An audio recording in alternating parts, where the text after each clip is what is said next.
Healing is one of the most important mechanics in Persona 3 Reload, and in turn-based games in general, because the combat of these games follow a very simple loop of it's your turn, you attack, it's the enemy's turn, they attack. And when they attack, as lucky as you can get with dodges and stuff, you will take damage. That's just how the game works. And when you take too much damage, you will heal it up. It's a core mechanic and you're expected to use it at all times.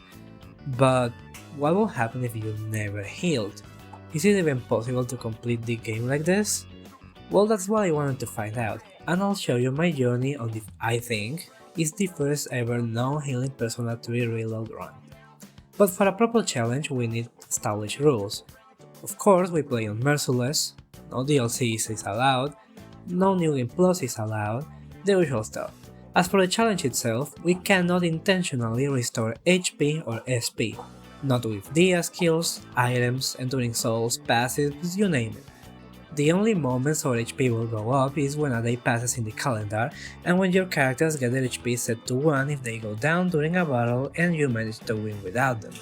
Makarakan and Tetrakan are of course banned here, because once we unlock them, if we allow them, the challenge will lose all of its difficulty. I'd like to clarify that only healing is banned. Status 11 removal is allowed as the game processes it as cure instead of heal. Also, even though we banned Makarakan and Tetrakan, nullifications and repels via persona passives and amulets is allowed. And that's pretty much it, so let's actually start the challenge. We name our protagonist a funny name because everyone does it in this kind of videos and I didn't really want to be left out. The mysterious boy disappears and we meet Yukari and Mitsuru. They say some weird stuff that we don't understand yet and Yukari guides us to our room. We arrive at school for the first time where we meet Junpei, we awaken to our persona to save Yukari during the full moon and pass out for like a week or something, and shortly after arrive at Tartarus with Yukari and Junpei as our initial party members. The tutorial section isn't hard at all even with this rule set, because we get the tutorials for just the basic stuff this time. Allowed attacks, the one more, and collecting new personas. The first one being a scripted Apsaras. Once we reach the floor with the first Guardian, we head back to the real world and get introduced to the police station where we can buy weapons and armor. We head back to Tartarus the same night, and before fighting the Ravens I went my way to grind so Junpei would unlock Agi at level 4. Which was a huge mistake though, because now my team is low on HP already when the first actual battle starts. Anyways, we do unlock Agi and Junpei though, and the Ravens are weak to fire. So we hit both of them with it at the start to activate an all-out attack hoping for a DC proc. Which does not happen and the first Mabufu wipes Junpei. Perfect. The next Raven also kills Yukari and yep, that's the first game over of the round. Let's try that again. This time we cancel the all-out attack and guard with Junpei so he survives the first Mabufu. Which does work until it does not work because the second Raven hits him again.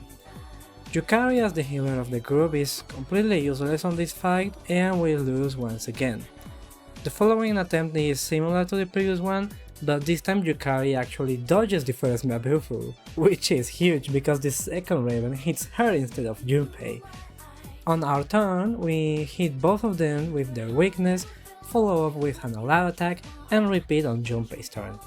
The first Raven hits Yukari and kills her, and the second one hits Junpei and kills him. But it's fine since they are low on HP already, and the protagonist can finish the battle himself. That was a rough start to this Tartarus block, since we are now stuck with Junpei and Yukari at 1 hit point for the rest of the night, but a win is a win. On the Velvet Room, I fuse a Nekomara not only because Raccoon will be useful in the future, but also because we will be able to fuse an Omoi Cannon with her and Orpheus once we get to level 7 though. Learning from my mistakes, I just check the chest for loot on the floors and ignore all the regular enemies until we get to the next Guardian. As counterintuitive as it sounds, this second fight is way easier than the previous one, for two main reasons. The first one is that we have finally unlocked the best mechanic of the entire Persona series, the Baron Pass, or shifting as it's called in this game. The second one is that the main boss is actually weak to win, So Yukari can be useful here. We just hit one of the enemy's weaknesses, fire for the hands and wind for the lion, then shift to a second party member that can hit the other weakness, trigger an all-out attack and repeat. By the time the lion can have its first turn, both of the hands are already down. He hits the protagonist, but we can thankfully take the hit and finish him off. We managed to win on our first try and without any party members going down, which just shows how useful the shift mechanic is, even though it doesn't give you an attack buff like in Royal. Anyways, everyone levels up here and now we can go back to fuse our Almighty. After fusing him, I go back to climbing Tartarus, and while we explore the remaining floors, we got the tutorial for the gold hands. We managed to defeat this one, which gives us a bit of extra experience that we gladly take. I also unlock a chest that contains a pair of frost heals that will give Yukari to increase her evasion, and shortly after arrive to the final guardian of this block. This guy is weak to electric, which is what we needed the Almighty for. We cast Raccoon down on him, so we have actually a chance of killing him before he kills us. Yukari procs Adicium him, which is huge because it gives us way more time to get damage in. We need to guard with Junpei, even though he is at 1 HP, since if he got hit by that Garu without guarding, the enemy will have gotten a 1 more and destroyed us. He always buffs his attack by this point, which is basically a free turn for us to finish him. And that's it. We managed to beat the entire Tartarus block without healing, and it's a good thing it's over now, because my team is not looking great on the health department right now. We go back to the real world, and we have some time to kill before the first full moon, so we have plenty of days to get stronger for the boss. The game forces us to spend some time with Tomochika for the social link tutorial, and he does us puppy eyes the next day to hang out once again. We go to Tartarus to get some money and experience, but since we have way too little SP and HP by this point, our grinding sessions are gonna be way shorter than in a regular run. We also train our academics enough for it to get to level 2, and I went to Tartarus for one last grinding session. We also spend as much time as possible going to the arcade so we can get Orpheus more magic, which is gonna be really useful for the upcoming boss. We start Maya's Confidant, one of my favorites on this game, and Miyamoto's, one of my least favorites in this game. I also literally forgot to open the locked chest at Tartarus checkpoints, so yeah, one day before the full moon we go back just to grab those and then go to the real world. Once the full moon arrives, we head to the train and get ready for the first major boss fight. We want to keep this boss's attack down at all times, which is what I failed to do on attempt number 1, so let's start over. We used to run down the Priestess, and both Yukari and Junpei need to guard since the boss always starts with Ice Storm. This is an attack that has a decent chance to freeze and hits really hard, so yeah, it was completely necessary. Even though the Priestess doesn't have an actual weakness, she does take double damage from fire, which is why we gave Orpheus so much magic by going to the arcade. The boss uses Invitation to Chaos, giving us a free turn to deal even more damage to her, and then summons 2 regular enemies. We make sure to kill them before the boss can attack, since if we don't we will easily get overwhelmed, and put Rakukaja on Makoto to be sure. The boss summons another enemy and we lower her attack again, which was the right call because after that she casts Bufula on the protagonist, which would have maybe killed us if we didn't have both Tarunde and Rakukaja up. The next Ice Storm almost kills Yukari, but she isn't doing anything in this fight anyways, so we are unfazed by it and keep attacking the Priestess. She uses Invitation to Chaos once again, and 3 Moragis are enough to finally defeat her. Yukari unlocks a completely useless skill, and we have officially beaten the first full moon boss. This part of the game was rather manageable, but believe me, things are just gonna get worse from here. In the real world, I really wanted to start farming social stats, mainly academics, for the future and because the exams are soon. So we get academics by studying on a room or with our peers, and when it's available, we try to get courage and charm by working part-time either at the cafe or at the cinema. When we can't do any of those, we also go to study in the library and repeat. I also started Social Link, which is one of my favorites in this game too, and we head right back to Tartarus when the exams pass. For this second block, we finally have a full 4 character team, though we still can't get Yukari out of it. Things are getting slowly better though. I gave Orpheus as much elemental coverage as possible since he's our persona with the most magic at the moment. We head over into the first fight and this one's really simple. The main boss is weak to ice while the other 2 enemies are weak to pierce. I guard with Akihiko here because for some reason I remember he was weak to fire, well he's actually weak to ice, but whatever. The Agilao hits hard, but in better news, Akihiko being the goal as always procs a shock on the main boss, though we avoid hitting a crit on him. The reason for this is that even if we hit the boss with a weakness and then a Lalala attack, he will continue to be shocked, skipping his turn, giving us extra time to get damage in, which is really helpful since 2 more Lalala attacks are enough to finally beat the boss. I actually don't even know how Akihiko is still on full HP after all of that, while the rest of the party is just half dead already, but I ain't gonna complain. I fought 1 or 2 regular enemies on the way up and arrive at the next guardian.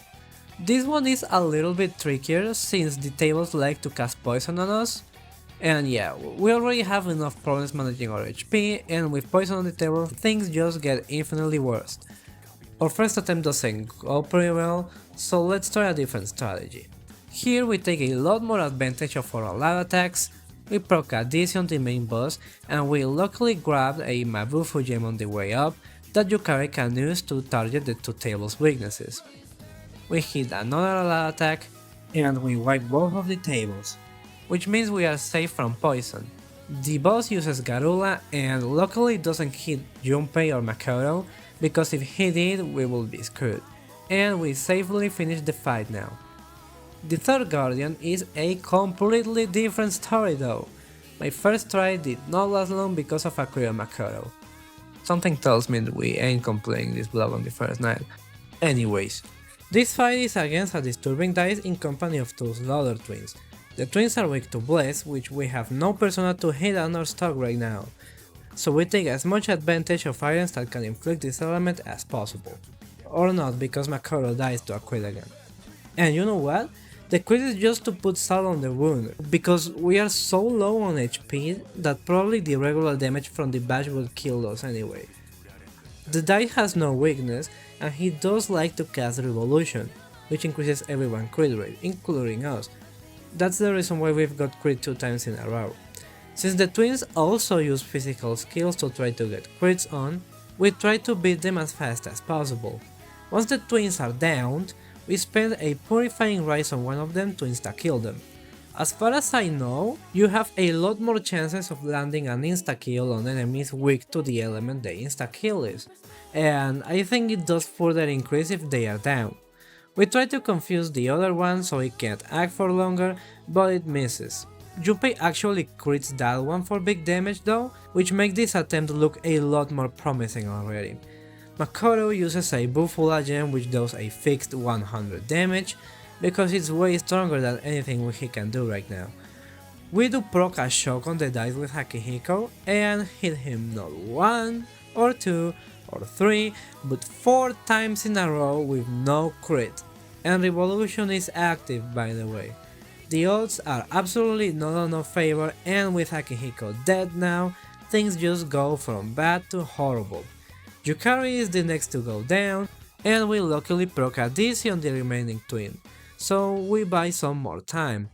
The dice casts Revolution again, which thankfully doesn't follow up with an attack but a Bewilder, that of course instantly inflicts Junpei with distress.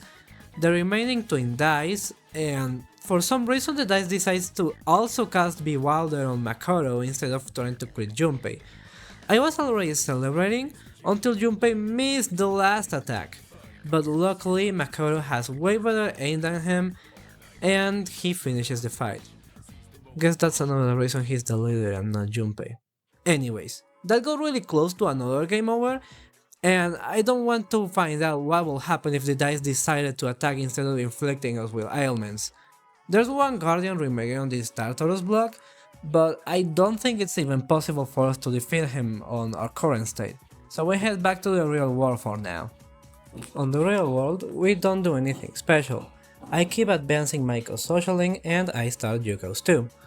With how much preparation the mid to late game full moon bosses are going to take, I really doubt we are going to finish a lot of socialings by the end of the game, so we might as well spend time with them as much as possible now that we can. Something I haven't mentioned is that I've been using a bunch of accessories that give your characters a bit of more max HP. This is for obvious reasons, and the one that gives you plus 10 HP, you can buy it at the police station, and the plus 31 I think I got it from a locked chest. We arrived today at Tartarus with only one objective: defeat the last Tartarus Guardian of the block, which is the something relic. This guy scans the party's weaknesses and then does a set pattern of Sionga, Bufula and Garula. This is incredibly bad because medium tiered magic is very strong by this point of the game, and with no healing, this fight has to be approached with other care and precaution. The order of these weaknesses are Yukari's, then Akihiko's, then Junpei's. He normally won't attack Makoto if he doesn't get a 1 more, or if there are no downed party members. Our strategy is simple, but you can't forget any of the steps. First of all is always keeping Tarun down the boss. When Akihiko can't do it, Makoto does it. You guard with Yukari for the Sionga, with Akihiko for the Bufula, and Junpei for the Garula. We try to inflict elements that allow us to crit the boss since he does not have a weakness like Shock and Freeze, and proceed to do an all-out attack. When not guarding, Junpei will also do his best to put Rakukaja on the next ally that will be attacked. This fight is a race between us winning and one of our party members going down. We got incredibly lucky on this attempt with the Freeze and Shock pros, and Yukari even gives us a free crit, so we win the race this time. This boss was really tough, but we managed to win first try again. On the real world, Yukari finds out there's a girl named Fuka that suffers from bullying or something, and we meet Shinji who saves us from getting killed in a random alley at night. Just normal stuff. Now, there's something we need to talk about, guys, and is that I'm already preparing for the third full moon boss, not this one. This one's really easy. You might know why. The third full moon boss consists of not one but two fights, which are the Hieropant and the Lovers. This is really scary for a few reasons. First of all is that it's 2 fights in a row, so I need to win the first one with enough HP for it to be realistically possible to win against the Lovers. The second one is that the bosses are actually really hard. They inflict us with elements, to lose turns, use AoE attacks, which are especially bad for us in this challenge, and also we will be stuck with Yukari for both fights. And it's not that I have something against her, but I can't strong enough that she's one of the worst characters in terms of utility on this run. My plan is to build a jack-o'-lantern that I recently fused, to have a lot of magic for damage and evasion to avoid getting Makoto to low HP during the Hieropant. This persona learns Fire Boost naturally, so that's another reason he might be good for the operation.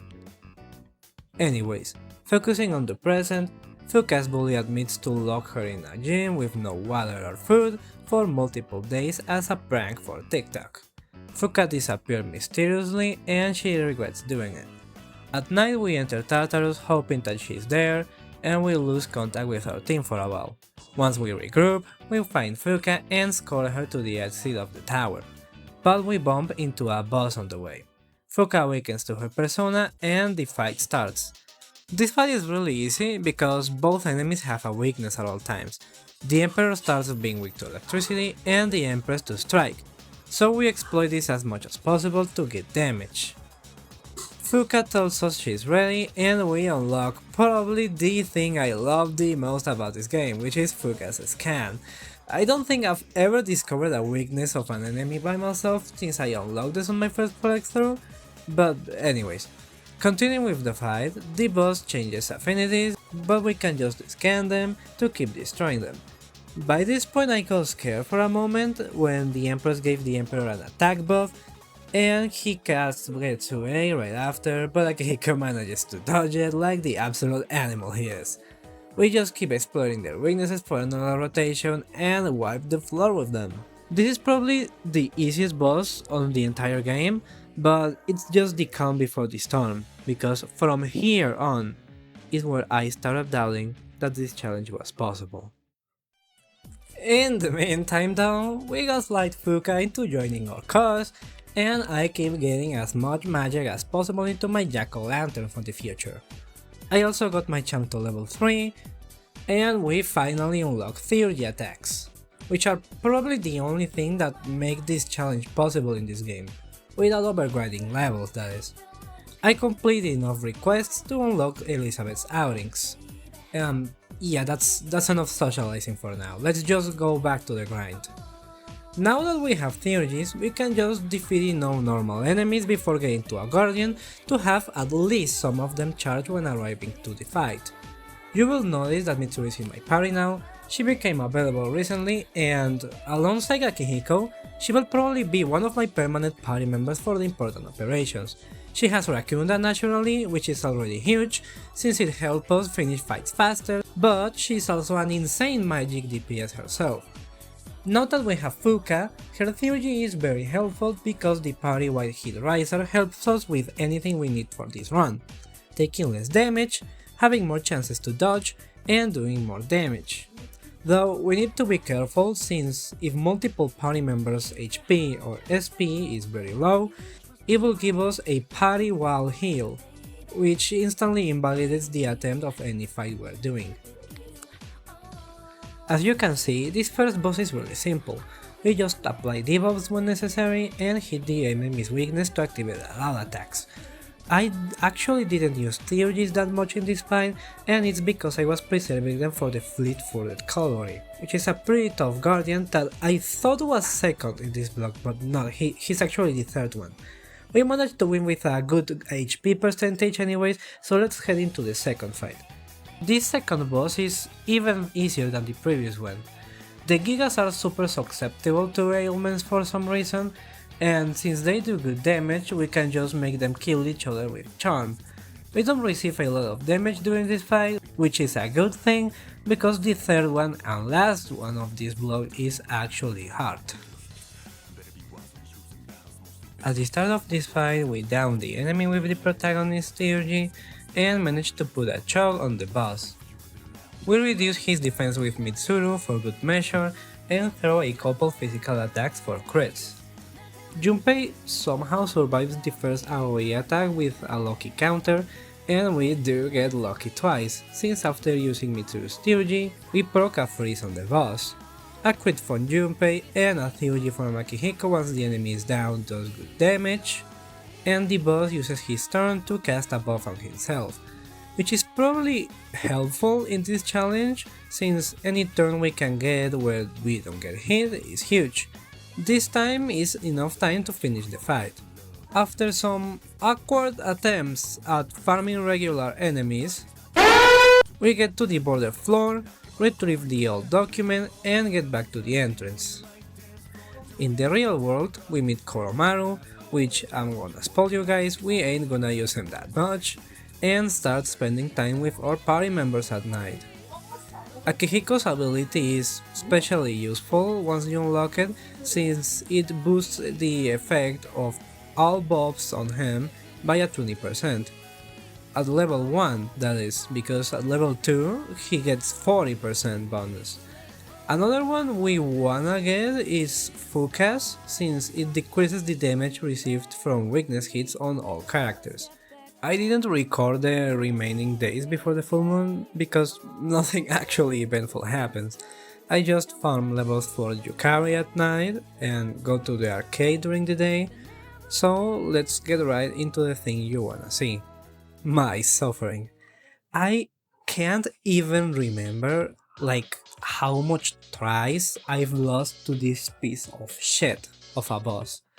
The lowest fight is really hard by itself with our rule set, but we need to get there with good HP if we want to get any chance of passing this nightmare of an operation.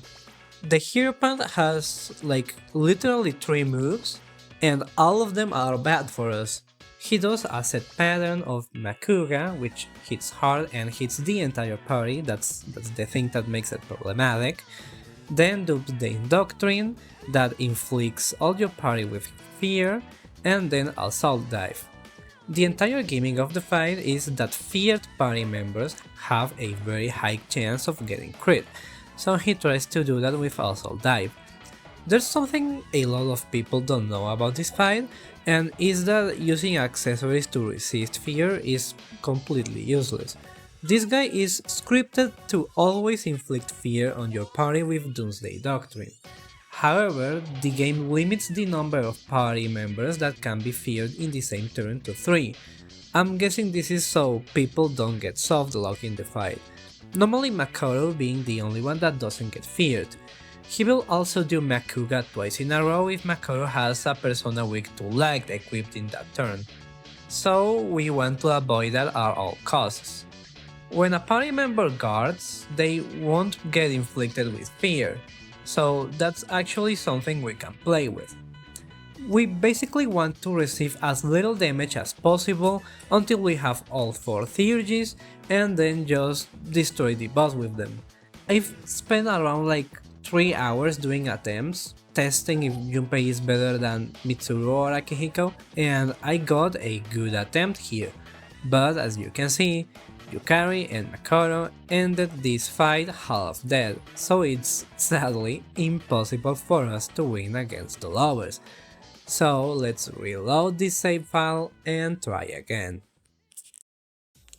Alright, so first of all we equip the plus HP accessories, and this time we go with Mitsuru. This is what our jack-o'-lantern looks like after countless visits to the arcade. Insane, I know, but we still need to play perfectly, or almost perfectly, and have a bit of luck. Remember that the real problem tonight is to defeat the second boss. At the start we try to apply all of the possible debuffs on the boss. Some people don't know this, but even though debuffs or buffs don't stack in this game, each time you reapply it extends the duration by 3 more turns, which makes managing long fights a bit easier. He uses Doomsday Doctrine that inflicts everyone but Makoto with fear as expected, giving us time to use Patra gems on everyone else before he tries to crit us. Our main DPS here is Makoto with Agilao. We want to get the boss as low as possible so we can finish him completely once we have all 4 theurgies. We know he will use Makuga now, so we guard with everyone else, and Makoto dodges the attack, which is incredible. He also throws an item to buff everyone's attack, since by this point of the game we don't have any personas that can do that, and we guard with everyone else one more time, since I said before, you cannot get inflicted with fear when guarding, and we don't want anyone to get feared during this rotation, because this is where we unleash all our damage. First Makoto goes with his theurgy, then Yukari's, then Akihiko's, and then Mitsuru's. The boss acts one more time, but Akihiko makes me proud again. Yukari finishes the fight with a Garo, and that's it, we beat the Hieropant. As I said, I spent a lot of time of my life trying to get a good run here, but it's not because the boss is difficult, it's because the lover's fight is so precise that any Hieropant run that isn't perfect is just worthless. And now is the moment where we got a perfect run. And even though my first attempt at the lovers did not go very well, as you can see. So let me explain how we can beat this damn floating heart without healing. Okay, in this fight we get Yukari's theory at the start, which we ain't gonna use for now, but it's nice to get, I guess. We buff Akihiko since we know he will get hit next turn. You see, in this fight, the lovers is scripted to always hit the rightmost party member with a holy arrow as his first action. This will always be a crit, will always inflict it with charm, and once he gets the one more, he will always use Heartbreaker, which does triple damage to party members inflicted with charm, which is something we don't want to happen. Something a lot of people don't know is that you can straight up just guard with Akihiko here, and none of that happens. In this fight, Yukari will be the one applying buffs with items, since her healing and wine skills are pretty much useless. Makoto will be doing the damage, with a different move now since this boss blocks fire. Mitsuru will extend Rakunda's duration as much as possible, and Akihiko extends Tarunda's duration as much as possible. The Lovers always casts Marin Karin here, which we just remove with Yukari, and we use Marin Karin with Mitsuru as well. You might think I'm trolling, but because of the personality mechanic of the Theurgies, some moves fill it up quicker. In Mitsuru's case, Marin Karin gives you a bit more energy than using a Rakunda. I might be insane, but I think it does, so we do that sometimes with her. We extend the attack buff some more, and the Lovers uses his scripted diorama now. This is why we didn't use Yukari's Theurgy, he will always use diorama here. Though, after this duration, the Lovers uses Seductive Breath. And this is where the boss actually becomes dangerous, because he will start attacking us now. Akihiko heals the boss since we didn't remove his charm effect, but healing enemies is not against the rules, so we are fine. And we forgive his actions, because he dodges the oncoming Heartbreaker. And now is the moment. We have all Theurgies, so we throw everything we can at the boss. I forgot he can use Algidyne, so Mitsuru gets one-shotted, but she already did what she needed to do. And Akihiko gets charmed. We throw Yukari's Theurgy for some more good damage, and pray that Fuka doesn't heal us, which is thankfully not the case this time. The boss uses Sexy Dance again, which makes our friends punch each other while we are occupied actually doing damage, and Akihiko reverses some of our progress. The Lovers then crits Akihiko with a Holy Arrow, and inflicts Makoto with Charm. Yukari removes it, and we squeeze one last Theurgy from Makoto, which is barely enough to win here. This is what I meant when I said everything has to be perfect against this guy, because we came here with almost full HP on our party, a 70 plus magic persona because of the arcade, and we still almost didn't make it. But we did it! We actually did it! We officially beat one of the most annoying fights for this run, though we cannot relax in the slightest, since it doesn't mean the next ones will be a cakewalk.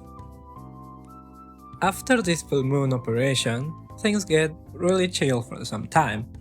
I started de-socialing with the old couple, kept some social stats up, and started Tanaka's link too. I complete some more of Elizabeth's commissions, and something I haven't mentioned is that probably the only good thing about this damn challenge is that you can get a fair amount of money by selling all the healing items you get in Tartarus. Anyways, we meet the worst character on the entire game, and we go to Yakushima, where after some pathetic attempts at picking up girls with Junpei and Akihiko, we meet our third permanent party member for the run, Aigis. She is very good in late game, because she is going to learn both Maraku Kaja and Mataru Kaja, so we can rely on her to easily reapply party-wide buffs. However, you may be asking, why bring a physical attacker if they lose HP to use skills? Well, during her enhanced state, she doesn't need to consume HP for her powerful physical skills, which is very good by itself. But her enhanced mode also comes with a huge agility, attack and defense buff, three of the things we need to take down full moon bosses. So yeah, she's in. During the first Tartarus trip, I didn't do much. I just tried to get some experience and money, and I just head right back. The second trip is when we actually go to fight the Guardian bosses. And the first one is already a huge pain in the ass. They can use fire, so Mitsuru is an easy target for weakness hits. And all of the three enemies can use Neuroslash, an AoE attack. the bane of my existence. The strategy though is very straightforward. We just hit them with their ice weakness and do an all-out attack. And that's literally it. By repeating this process, we win the fight. With some difficulties, but a win is a win. During this Tartarus visit, we also get introduced to monad doors. This can be pretty useful since they give you gems to craft stuff at the antique store, which now we have access to. We are forced to do this one by the game, and yeah, I got my ass beaten. For some reason I got really stubborn and didn't remove the poison. I don't know, I'm looking at my own gameplay right now and I don't even understand what I did. We only won here because the boss is weak to fire, and our old and reliable jack-o'-lantern is absolutely cracked. But after this fight we are very beaten up, so we come back another day to fight the next guardian. This one's a bit trickier. We know the main boss will start with Maragion, so we hit a weakness and shift to Mitsuru so she can guard to block the fire attack. The leftmost enemy is weak to electric, which we take advantage of with Akihiko, and we kill the one that is weak to fire with Makoto. Here I use some of Aige's physical skills since I was kinda tired of her not doing anything besides basic attacks, and we get a little bit closer. The main boss doesn't have a weakness, so he's a little bit harder to kill, though Akihiko's Theurgy procs a shock on him, which allows us to cripple him a bunch of times in a row and win the fight. The next guardian is also pretty interesting. First of all, there's a Tome of Atrophy that we can instantly destroy since it's weak to fire, but the Deviant Convict is a bit more complicated. He starts building up for a super strong attack with Charge, Tarukaja, and Rebellion. Once he's fully charged, we guard with everyone to avoid as much damage as possible from the already huge hit, but here Makoto shows some of his protagonist's plot armor and reflects him the attack back with a counter strike, which hits him worth around 40% of his max HP. This makes it possible to win before he can attack again. A couple floors later, we stand before the last guardian of the segment, which are a dependent and controlling partner. They like to buff each other and take turns to attack and stuff, but this fight is a joke. First we throw Makoto's Theurgy for insane damage with Jack-o'-lantern, and once they are below 50% HP they start healing each other instead of attacking us, which is pretty helpful. The dependent partner is weak to Pierce, so we can take advantage of this with Aige's.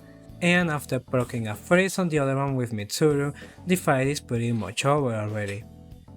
This status block started being really annoying because now most enemies can use AoE attacks, but it's probably the easiest one up to this point.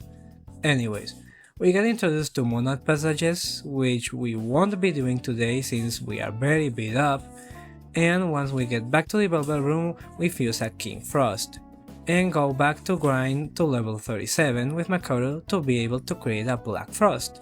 With those two, we will be able to do a new Theurgy that is twice as strong as the one we currently have, so we really wanna get it. Now, there's something I have to say. I lost footage of me defeating Justice and Chariot. Yeah, just how you hear it. I don't know what happened to the video, but it won't let me reproduce it or copy it or upload it anywhere. And I literally noticed this after I completed the rest of the game. This was really stressful when I noticed. It made me not want to finish editing this video, but I already did this much and I must finish it. So I will not sugarcoat it. The solution I found here was to play the entire damn game all over again. Yep, that's right. So let me introduce you to the second timeline of the No Healing Challenge, which we will only show until we defeat Justice and Chariot. After that we can come back to the original universe this happened on. I named my protagonist what I was feeling like at the moment and do the normal stuff we already did. Defeat the Tartarus Guardians, defeat the Full Moon bosses, save Fuka, create the strongest jack-o'-lantern ever, blah blah blah blah blah. I've been in these games before, let's just get to the present. I was so pissed off, I didn't really want to spend a bunch of attempts doing Chariot and Justice, so I did something different this time, something I didn't do in the original timeline. I actually fused Jack Frost before fighting them. On my original run, I was level 36 when doing that fight. Here I just grinded a little bit to get level 37 and I unlock King and I, which is not entirely necessary but will help us beat the boss faster. This is gonna be very funny because we are gonna use this like once in the boss, but since in the real run I didn't need it until a lot later, you will not see me using it until like the Hermit fight. But whatever, the full moon arrives, we meet Strega and they lock us inside the bunker, and we head right into action. This fight is very special.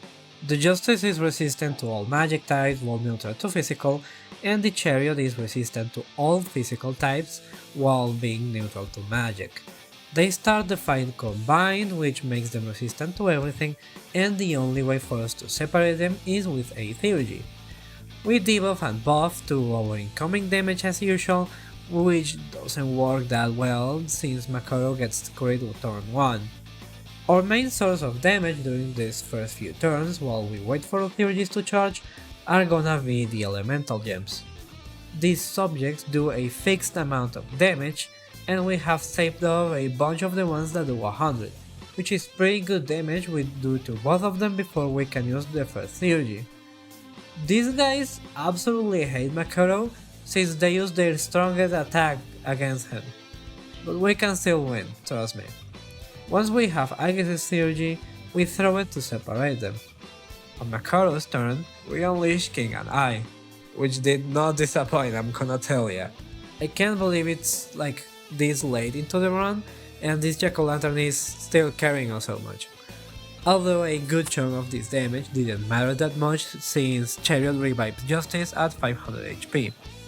I also mess up the next rotation and Aegis downs the Chariot without my consent, which makes the Justice be able to revive him once again.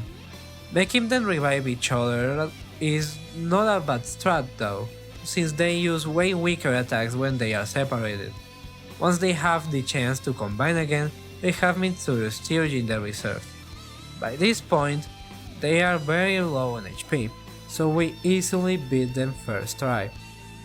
This is what I meant when I said a lot of the enemies after defeating the lovers were going to be a lot easier. And while the next full moon is gonna be a lot harder than this one, nothing compares to one particular enemy we will see later on. Now let's come back to the real save file we completed the run on. The only changes you will notice is that I currently don't have King and I, which won't make a huge difference, trust me.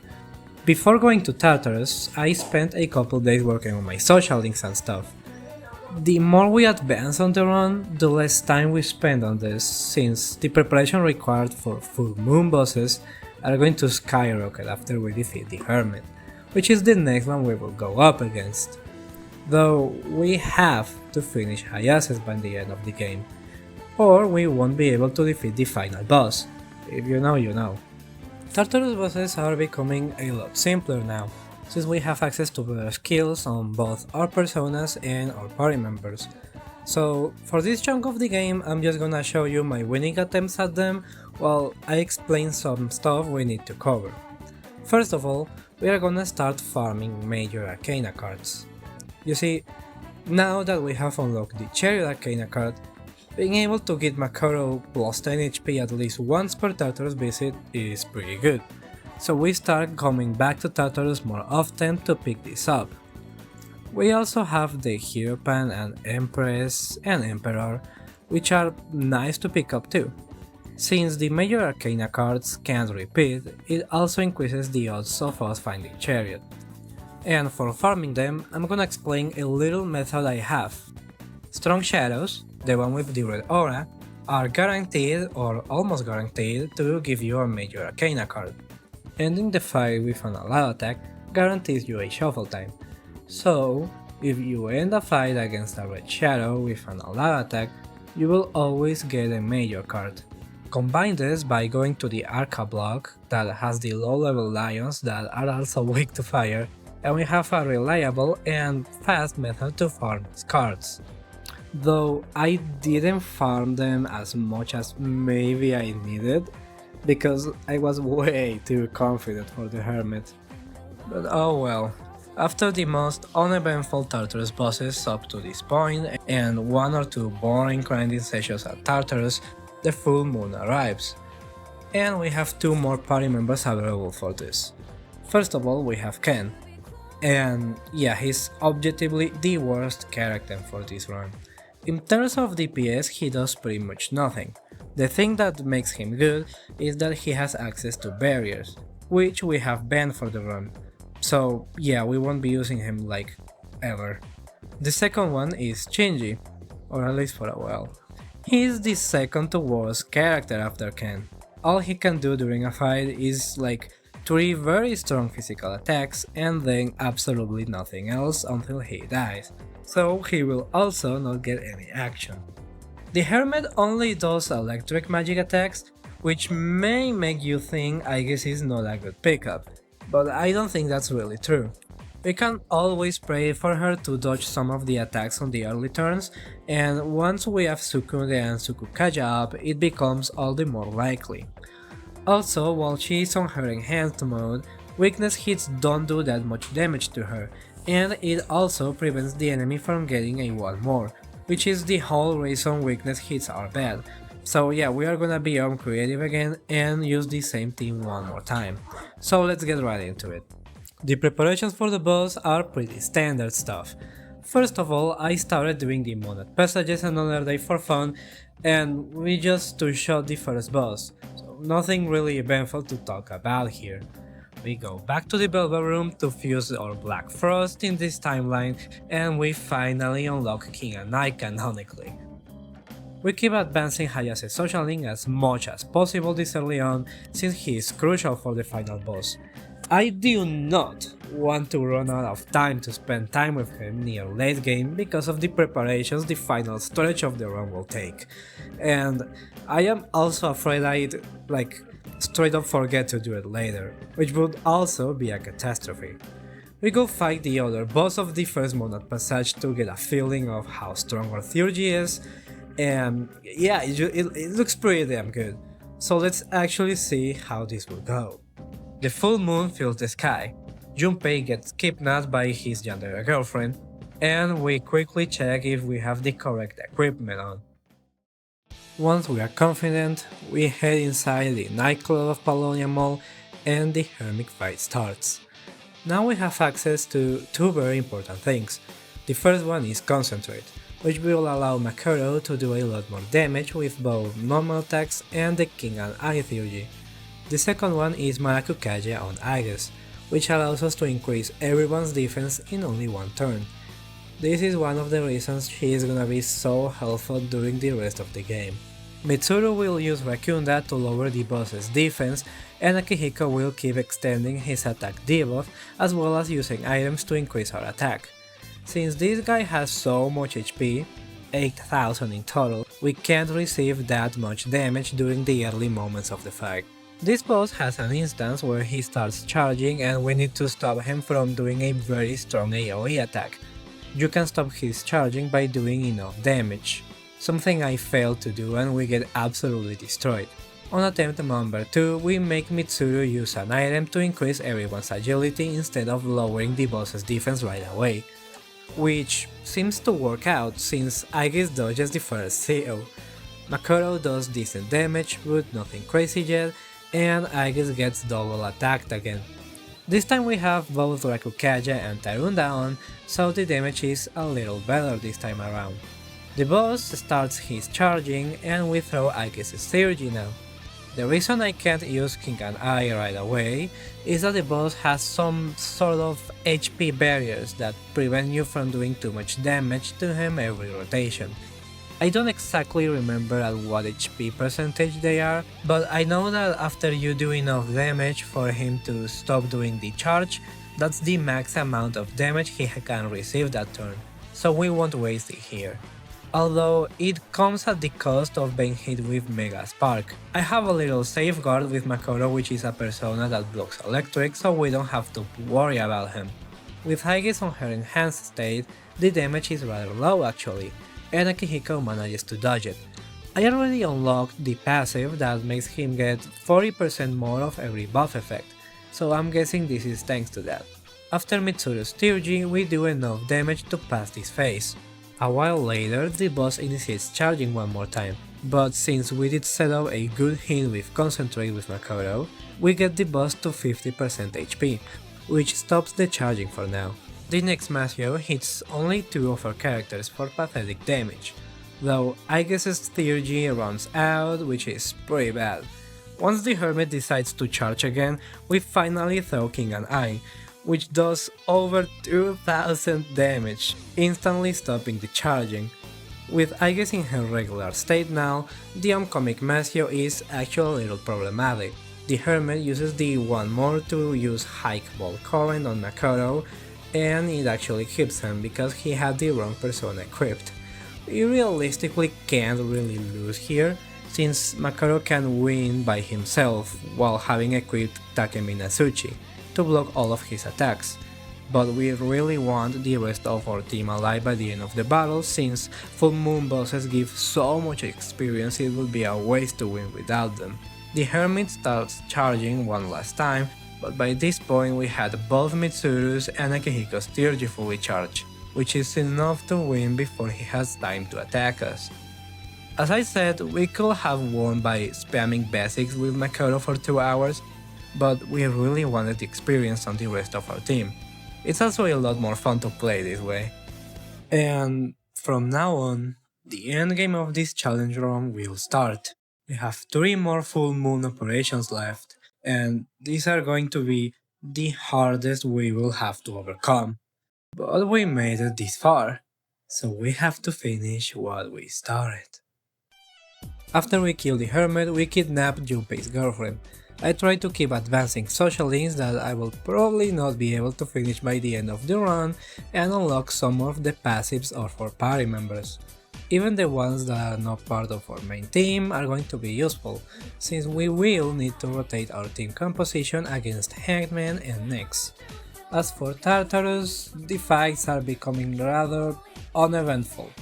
This is a common symptom of challenge runs, where you need to get so strong for the main story fights that Tartarus just becomes a joke where we charge Makoto scoring strongest Theurgy, buff and debuff, and one-shot the boss. So believe me, it would be a waste of time for me to explain any of this. Now, there's some stuff we need to fight Strength and Fortune.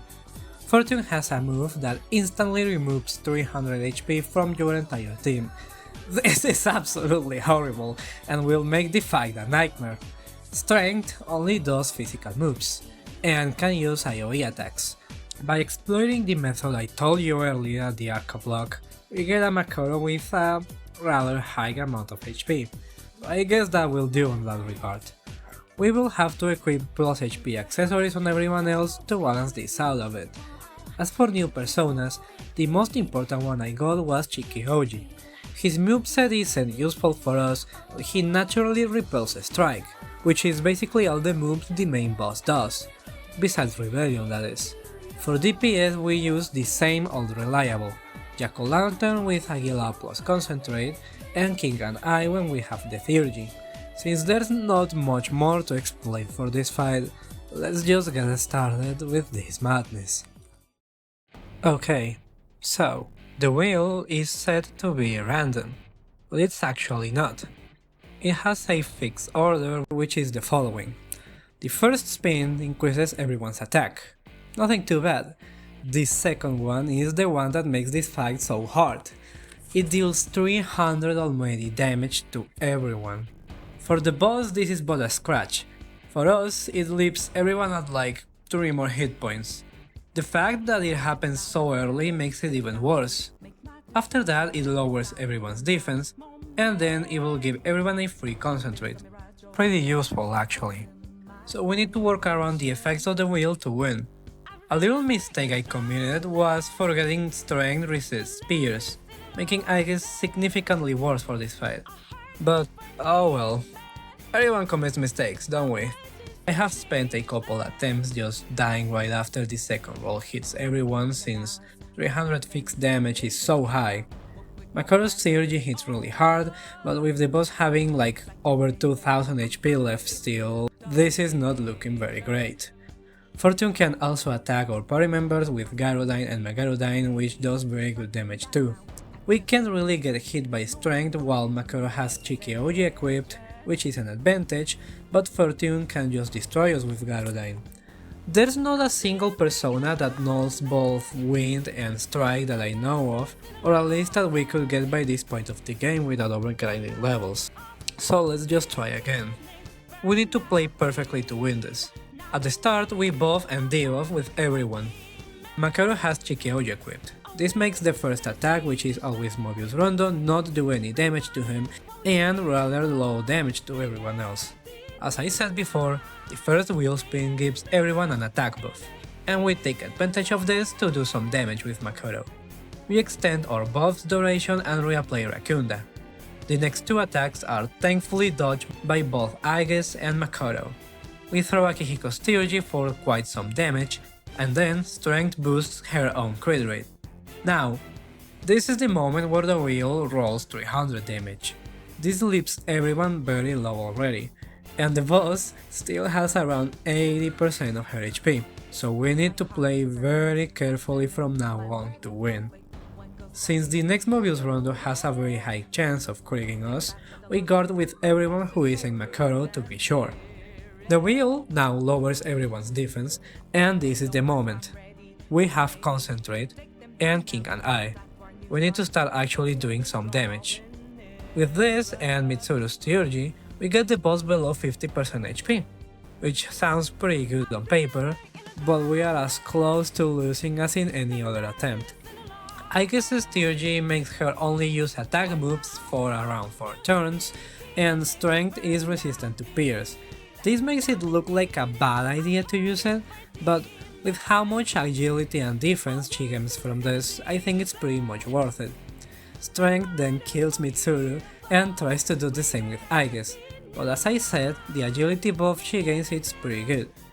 Now, us winning depends on Akihiko surviving enough to throw a second Theurgy, so I was praying here that he dodges the upcoming heat wave, which does not happen, but Akihiko survives at 1 HP.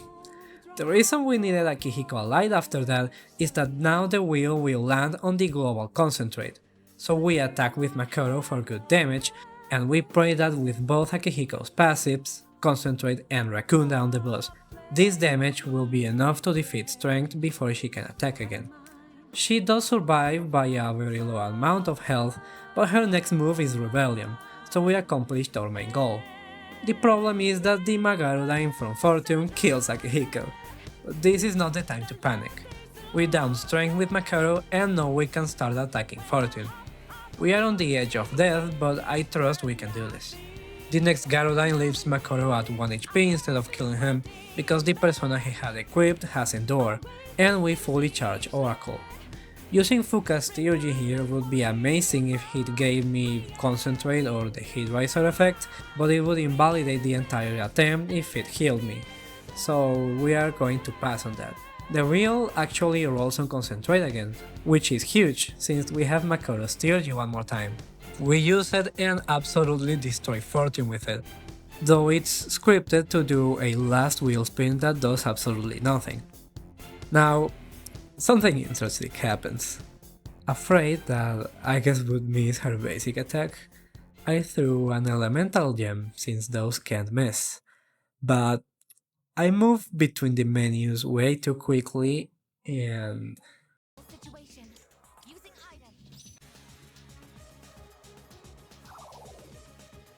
It was at this moment that he knew. He fucked up. Yup, that's right. I threw the attempt away by not paying attention and actually healed the fucking boss. Now Fortune is gonna use Garudyne.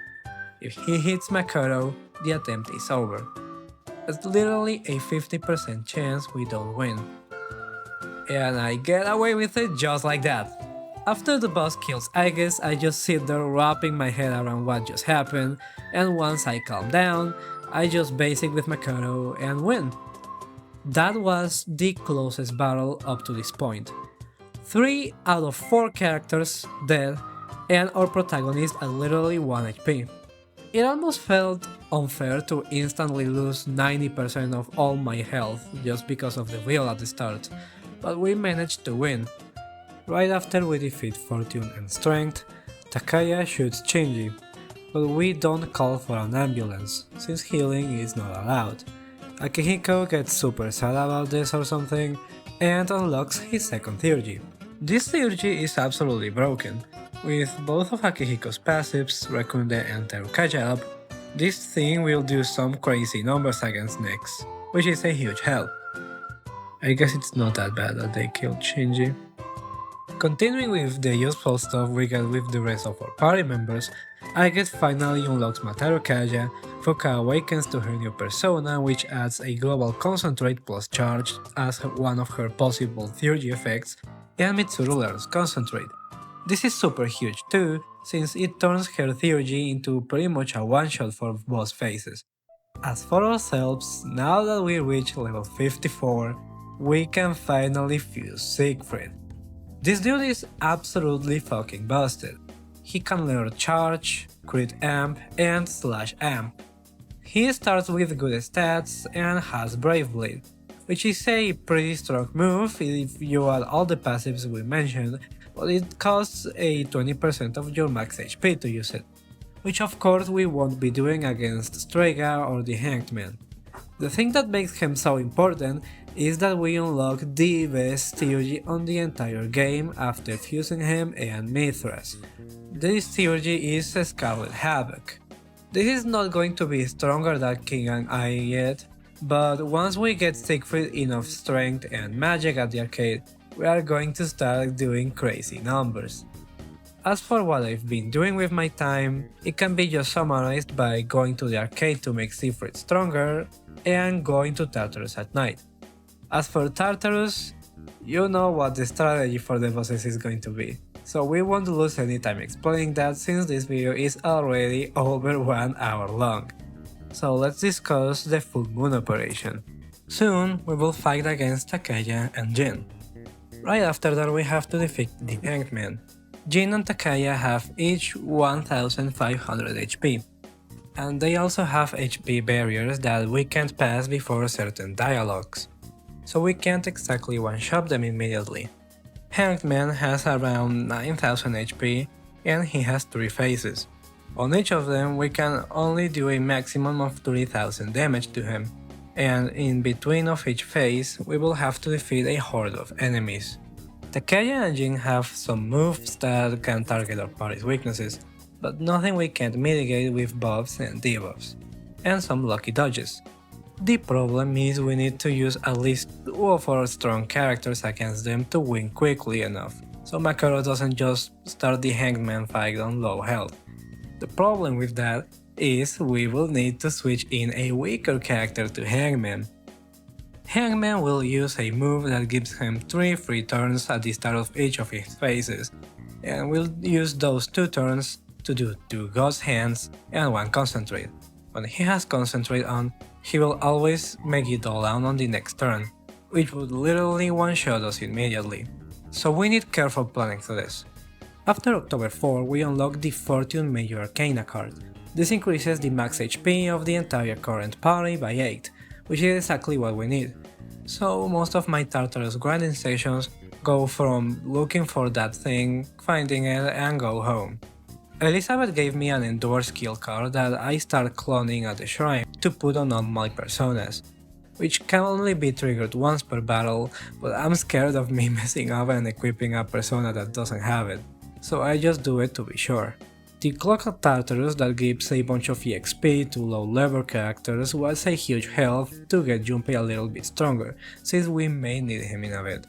And besides that, there's not much to mention.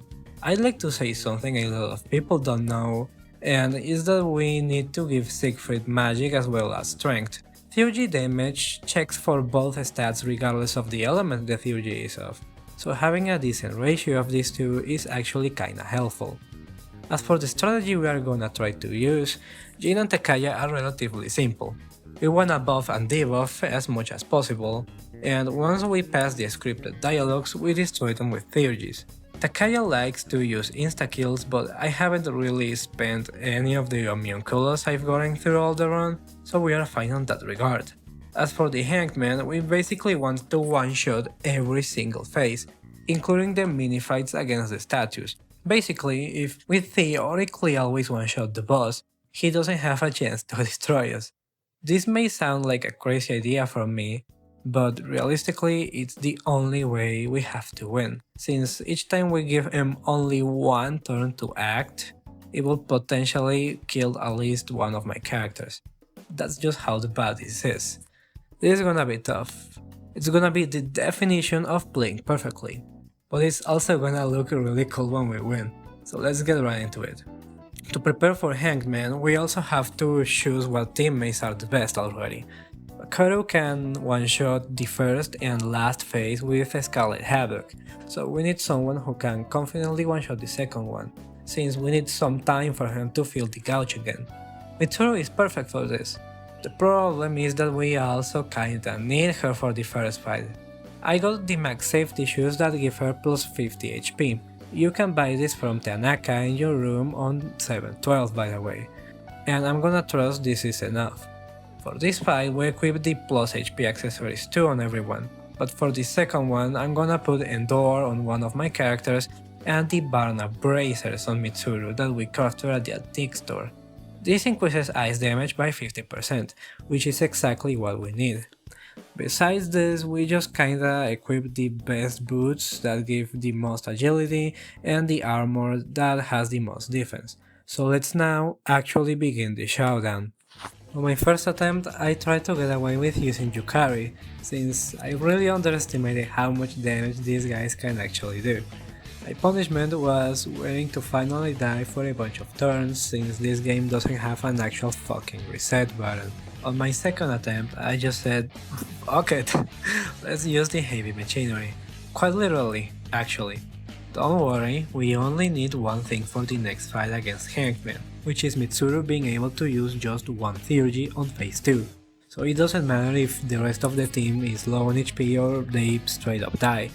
Jin uses Flash Grenade, which is an attack that does 100 fixed damage, which is pretty bad. Makoto farms Aura as usual, and we do enough damage for Jin to change phases. We get a lucky dodge from Mitsuru, the A-Count gets reflected, but we cannot use our one-shot yet, since Takaya also needs to change phases. We use Aigis' Theurgy for this, and the fight gets rather chaotic after this. These guys can use a lot of elements, which allows them to get a bunch of turns in a row, but I trust we can beat Hangman in this timeline. Scarlet Havoc absolutely obliterates Jin, and sadly Takaya survives enough to attack us one more time, though Mitsuru dodges it, which is actually pretty helpful. We destroy them and we are free to go to the actual event of the night. The main problem of this fight is that the last statue you have to defeat only uses Megiddo. It literally does no other moves, and it does way too much damage. I was trying to reuse Akihiko here since I saved a theurgy for the start of this battle, but that's being absolutely useless this far. Junpei is here so we have someone that can actually tank some attacks, so we also cannot change him. I reload myself first of all to double check if everyone has the correct gear on, and second of all to switch Akihiko for Koromaru. Before we can attack this guy, we have to defeat these statues. Each of them is weak to one physical type and one magic type, so we use items and basics to shift around and get an allowed attack. We cannot let them act, since they are just gonna destroy us. If any character dies before phase 3, we are cooked. So let's try again. Here I managed to do the rotation correctly. Basically we want to end the last statue with a move that gives us a 1 more. This way we are gonna be able to shift to Makoto so he can use Scarlet Havoc and get us through the phase. With Charge plus Talukaya this is more than enough damage and the next row of statues come in. The statues can get an action here, and we are at the mercy of RNG in dodges and them not targeting weaknesses, so the attempt doesn't go out the window, which absolutely happened here. We do everything the same, but this time I remembered to put a concentrate on Mitsuru at the start. We are gonna use this on phase 2, but since we have so limited action value, we need to activate it right now. Hangman falls, we shift to Makoto and destroy him so he can't do anything, and this time the statues do absolutely nothing on their turns. Since Makoto needs time for the next Scarlet Havoc, Mitsuru has to be the one to one-shot the face this time. So, we have Concentrate on, Mitsuru has Ice Amp because of her accessory, and Terukaya is up. I'm confident this is enough to do this, but since we didn't get a one more from the last statue, we need to improvise a bit. We lower his attack, we boost our defense, and pray. The two God's Hands target Junpei, which is literally the best that could have happened, and then he uses Concentrate. We lower his defense, and we set up a charge on everyone with Koromaru for last phase. Now we throw Mitsuru's strongest attack, and it does almost 3000 damage. The next statue falls, and this one resists everything but Almighty, so we can't get a one more out of her. Or can we? I throw Junpei's Theurgy, hoping for a crit, but we get really unlucky and it doesn't happen. Hangman falls one more time, and this is the scary part, because now he's going to get a bunch of turns in a row. First of all, he leaves Mitsuru on low HP, he attacks Junpei but he dodges, lowers our defense, boosts literally all of his stats, and sets off a Concentrate. The next hit is gonna be a big one, and probably only Makoto and Koromaru are gonna survive because of the endures. But we have a Scarlet Havoc, we just to set up enough buffs and debuffs for us to do 3000 damage next turn, so that's what I did. We remove his defense buff, give Makoto more crit rate, reduce his defense again so he actually takes more damage, and give Makoto an attack buff. The upcoming Megidolon obliterates everyone, but we only need one person to win, the leader. So we use Scarlet Havoc and hit Hangman for worth 8000 HP. Yeah, this was a tough one to both do and explain, but we win anyways. Now there's only one more chapter, one more obstacle, one more foe, standing between us and the end of the game. Nyx. This is a pretty scary fight, but we got this far, we might as well finish the race. After we defeat Hermit, we discover that the chairman was the mastermind and the villain all along. He kills Mitsuru's dad and we kill him. Mitsuru and Aegis disappear for quite some time, which is not ideal for my usual team commands you could guess, and we meet this weird dude called Ryoji at school. Now, while I very easily beat the starter's blow as usual, I'm gonna explain some stuff. Now that we kill Hangman, we have his major card. It gives us a random incense that, if I remember correctly, most of the time is tier 2 or 3. So besides farming Chariot, Strength and Fortune, we have a new useful card we want to get. When we get Endurance, we give it to Aegis, when it's Magic, we save it for Mitsuru, and if it's Strength, we give the higher tier ones to Aegis and lower tier ones to Junpei. Before fighting Nyx, we are gonna have to pass through Jin and Takaya too. Each of them have 8000 HP. You can only do like a third of their HP bar each rotation because they also have scripted attacks, and Jin full heals once in the battle.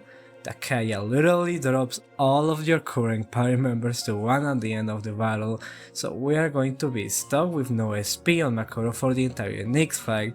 Nyx has 14 fucking faces, one of them has 300 HP, one 800, 11 of them 1500, and the last one 7000, for a total of around 25,000 HP on those conditions we mentioned, without healing at any moment. When I was doing the run, I was wondering if this was even possible. Remember that we have Makarakan and Tetrakan completely banned too. But this ain't the time to panic. This is not what a little would do. So, Before we figure out a strategy, we have some downtime of calming stuff that happens, like going on a school trip, Mitsuru learning the worst theory on the game, and Junpei's girlfriend getting murdered. I know there's a way of saving her, but yeah, sorry Junpei, healing is not allowed. Once Mitsuru comes back, we finally unlock her social link. I farmed academics with the only purpose of unlocking her social link. With how much she has and will carry us in this run, I think it's just fair that we give her some love back.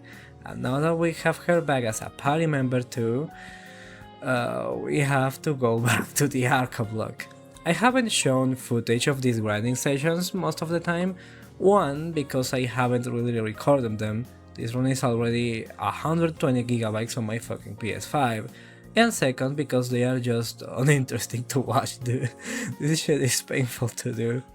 I have gone through the same 5 damn floors of the Arca block, so much is driving me insane at times, but we do what we have to do. We do this literally every freaking night, so we have a chance of winning against Nyx. After some horrible mental torture, I max out Mitsuru's confidence and we make out with her on her room while we force Aigis to watch. Back at Tartarus, we beat the hell out of the Guardian bosses with Scarlet Havoc over and over. You just know the drill already. On the 31st of December, we unlock Aigis' second Theurgy, which is way too late to make a difference, and we have to make a decision between dooming the entire planet to get an ending here or battling Nyx. We are no cowards, so we seal our fate, and the last segment of Tartarus is unlocked. Now, even though Tartarus is as easy as ever, something quite important happens here, with Mitsuru finally learning Diamond Dust, which is gonna make her even better for Nyx. Now there's literally one more month before we have to fight the final boss, so what do we need? First of all, HP. You already know how we do that. Makoto, we need to get him to the max HP cap of 999. Yeah, this is pretty hard to do and super grindy to do on a non-new game plus 5, but we are gonna do it anyways. We also get every party member's passive ability that is useful to the maximum. This only excludes Ken and Yukari, since they are healing related. We were only missing Junpei's and Fuka's, so it didn't take that much. Now we need everyone on the max level possible. Doing this is rather simple. Since I maxed out Hayase's social link, we can now fuse Hellel, which took me an hour or something to find a recipe for, since I didn't max a lot of social links, let me tell you. And by making Satan too, we get Armageddon. This one shots everything but leaves Makoto at 1 HP, nothing we haven't witnessed before. So we basically do this, destroy the Reaper, get tons of XP for our party members and ourselves. When we get the card that fills our Theurgy right away, we can just wait for him to appear again. When it doesn't appear, we go down to the Arca block and farm the Theurgy again by just doing basics. Once we have the Theurgy again, we repeat until everyone is a level 99. Killing the Reaper for the first time also completes an Elizabeth request with the Divine Pillar as reward. This is an accessory that makes you unable to dodge, but you take health damage, which will surely come in handy for Nyx. New personas for Makoto, the most important one is Scally. We need to deal damage quick without losing HP. She learns Diamond Dust and Ice Amp, and since Makoto has the max HP possible, we can just put Ice Boost from an accessory. So after some more miserable nights at Tartarus, we finish our goals. This took way too much preparation time. I know I could have theoretically gotten everyone with like armor of light and boots too, but grinding for this operation has been way too much of a pain in the ass already, so I'm just gonna go like this. If it feels truly impossible to defeat Nyx like this, then I'm gonna rewind and grind more. So, the promised day arrives and blah blah blah, we have to pass Jin first. Since we have full access to Tartarus, we go farm Makoto's Theurgy and some of the others before. For Jin, we bring Junpei, Ken and Koromaru. These are our 3 least important characters, so it's fitting to bring them to the least important fight. Jin scans our weaknesses and hits Koromaru for decent damage even with buffs and debuffs up. Makoto quite literally saves the run, and the first Diamond Dust does a lot of damage. We use Revolution with Koromaru for Junpei, Jin talks to us, which means we passed the first HP bar, and sadly targets Makoto again, succeeding this time around. We set up a charge on everyone, and sadly Junpei doesn't crit. We get the first scripted attack, which is an EX flash grenade that sadly deals 200 damage to Makoto, and this guy absolutely hates him because he attacks him again, but we get lucky this time around. Now Jin is gonna full heal and get a concentrate, at the cost of poisoning himself. The thing is, he's gonna do a Megiddo down as his next move, so we need Makoto to guard to mitigate as much damage as possible. So we pray that this Scarlet Havoc crits for the one more, and once it does, we guard with Makoto.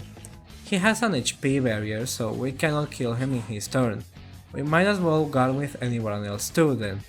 Once he does his move, he gets down to 1 hit point and win the fight. We finish him off, and now Takaya comes to play. I came here with Aigis replacing Ken, since we are gonna need an actual sub DPS for him. I decided last minute to do my first few attempts at next with Yukari instead of Aigis, because of her second Tyuji, and also the fact that the main reason Aigis helped us this far is because of her buff abilities. But during the last months of the game, where no important battles have happened, I stocked up on items via chests, the rooftop cups and the antique store for that instead. There's also the fact that her Garudine is a little useful. Of course Aigis would do twice as much personal damage as her, but losing control over one of my characters during needs wouldn't be ideal. Also, using her second Tyuji actually makes you lose damage per rotation and blah blah blah blah blah. Yuri crafting is boring. Anyways, the fight starts. We use Fuka's Tyuji and the effect is actually pretty good. Junpei's Tyuji is enough to one-shot the first phase, because critical hits are broken in this damn series. And the first scripted attack is literally leaving Makoto at 0 HP. This is the reason I thought this run was impossible at the very start of it. We're gonna be stuck like this for the rest of this fight and against next, but no point in complaining. Junpei is redeeming himself from last battle, because he crits 2 times in a row now. Damn. We use Koromaru's Tyuji so he can die in peace now, since his next move is a pretty strong Megiddo down. And this is the moment where we use Scarlet Havoc. Sadly this doesn't end the fight here, purely because he always gets one last turn so he can use his own Tyuji, which will reduce the SP of everyone else to 1. Which is another reason we needed to switch the entire gang today. But whatever. I guess Tyuji with charge is the biggest overkill of the century, and we are now ready for next. Now, can we deal 24,600 damage to next with Makoto having no SP and less than half his HP for the rest of the fight? Let's find out. I check if everyone has the right things on, take a deep breath and walk forward. We arrive at the end of the Tartarus Tower, get greeted by your last obstacle, and the madness starts. Okay, this fight is long as fuck, so there's a lot of stuff I have to explain. What's our objective? Winning, of course, but besides that we need Makoto to be able to use his Theurgy right after the Hangman phase ends. His last phase is way too strong, and Armageddon is the only realistic chance we have of winning, so we need him to be able to use it. Second of all, we need to do this fast. We need to pretty much set up a one-shot for 1 or 2 phases in a row sometimes, to force next action to be on the least deadly ones. Now that we have that clear, let's see how this goes. Full phase. He does nothing, but like literally nothing. He won't attack until we deal 300 damage to him, so we are gonna stack up our buffs a million times so they last for most of the fight. We cannot lose any time reapplying each of these 3 turns later. Once we think we are ready, we one-shot the phase. Debuffs don't carry over to other phases, so we won't be extending those. The first Maragidine is dodged by Mitsuru. On the Magician phase, We normally want Nyx to change faces before Yukari's turn, so she can debuff him with an item. Priestess. Akihiko dodges the Ice Storm, and now we are safe from weaknesses until Hermit. Makori is just gonna be a support this fight, removing ailments and shit cause bro literally can't use personas. I forget this damn face blocks ice, so we can complete it right away. Empress. Magarudyne is not a problem, and his next turn is just an ailment proc. Emperor. From now on he's gonna use his sword between each regular attack, so now is when we don't want faces to stand more than one rotation. The first sweep absolutely destroys Mitsuru, and it seems I didn't spam the buffs at the start enough, cause this shit's starting to run out already. Mitsuru's theurgy changes his face, and this part of the fight is easy. Hieropant will only use Doomsday Doctrine, so we have time to recompose.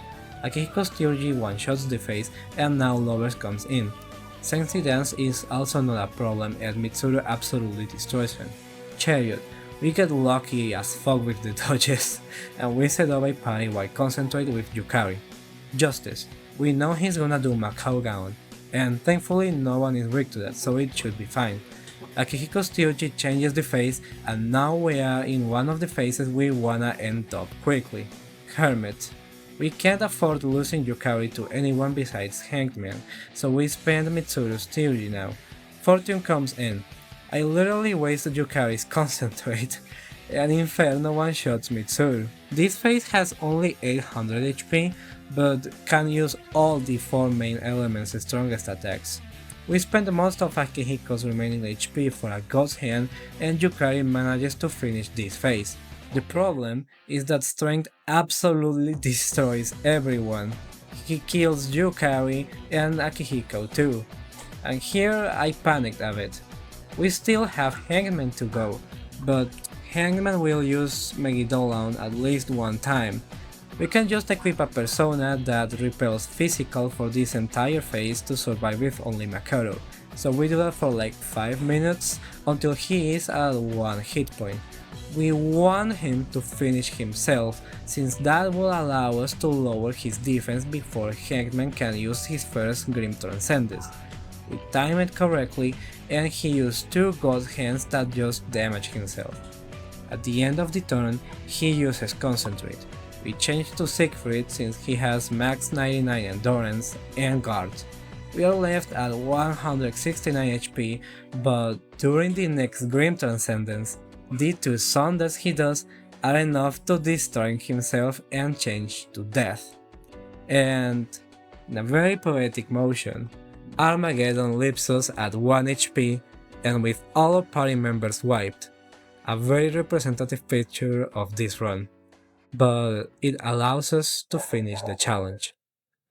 After this we get healed in a scripted cutscene, so someone can tell me in the comments that the run is invalid, and Makoto sacrifices all of his HP to seal Nyx. Once again, very fitting. On match 4, Makoto is very beat up from all of this, so he closes his eyes and falls into a profound sleep once the joy of seeing all his friends together, alive and well, fill his heart. And he will be for a long time, because he isn't allowed to heal. And yeah, that's the video. This challenge was the most fun I've had playing this game. Thinking about the strategies and doing the full moon bosses, and feeling like I was doing something unique was also nice. I don't know anyone who has done this game with no healing and banning barriers, so yeah, it felt pretty good working on a project that wasn't like the 3rd solo run that has been released this week. Not fun things? I guess the grinding the damn major cards, and hearing Fuka say, "Leader, your health is low," while I'm trying to think what the hell to do was also pretty starful. But yeah, thank you if you watch all of it, and suggest me what other abomination of a run to do. This has been the journey of today, and see you next time. If there is one, that is.